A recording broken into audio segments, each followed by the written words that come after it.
Hello दोस्तों, आज का question of the day geometry से लिया गया है। बहुत ही आसान और बहुत ही अच्छा क्वेश्चन है। चलिए शुरू करते हैं। दिए गए त्रिभुज में C D angle B C A का समद्विभाजक है। सी डी बराबर डी ए। यदि बी डी सी की वैल्यू 76 डिग्री है तो एंगल सी बी डी का मान हमें बताना है। ठीक है, एक हमें ये ट्राइंगल ए बी सी दिया हुआ है जिसमें सी डी जो है इसका कोण समद्विभाजक है, यानी कि ये और ये आपस में बराबर हैं। सी डी बराबर डी ए दिया हुआ है, ये सी डी बराबर डी ए दिया हुआ है, बी डी सी बराबर 76 दिया हुआ है, बी डी सी ये एंगल 76 दिया हुआ है।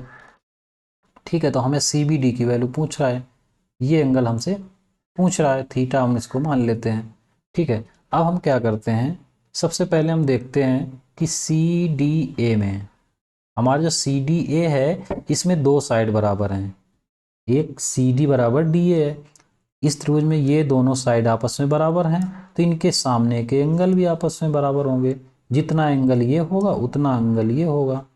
होगा कि नहीं होगा? तो हमने इन दोनों को मान लिया क्या, x मान लिया। ठीक, इन दोनों एंगल को x मान लिया।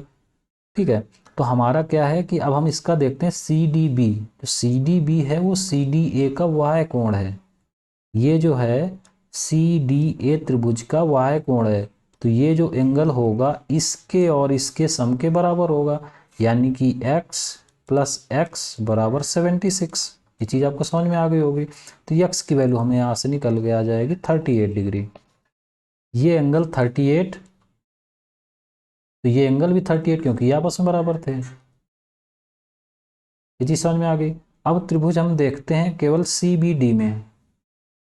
सी बी डी में दो एंगल हमें दिए हुए हैं, तीसरा एंगल हमें निकालना है, यानी कि हम 180 में बाकी दोनों एंगल को हम जोड़ के माइनस कर देंगे।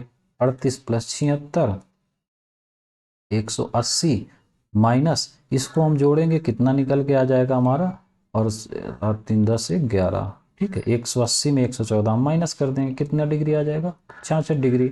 हमारा सही आंसर हो जाएगा डी। ठीक है, उम्मीद है क्वेश्चन आपको समझ में आया होगा। एक चीज़ और यहाँ पे समझ लेते हैं कि यहाँ पे जो हमारा ये दिया हुआ है सी डी जो है इस एंगल का समद्विभाजक है।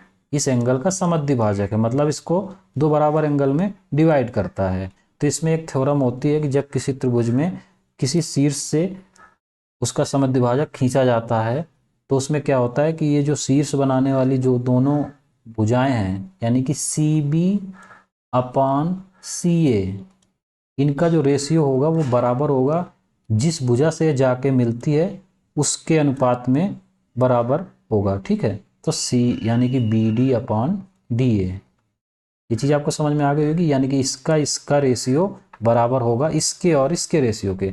सी बी अनुपाते सी ए बराबर होगा किसके, बी डी अनुपाते डी ए के। तो ये एक इम्पॉर्टेंट थ्योरम है, बहुत ही जगह पूछी जाती है, तो इसको भी याद रखिएगा आप लोग। धन्यवाद, उम्मीद है क्वेश्चन आपको समझ में आया होगा।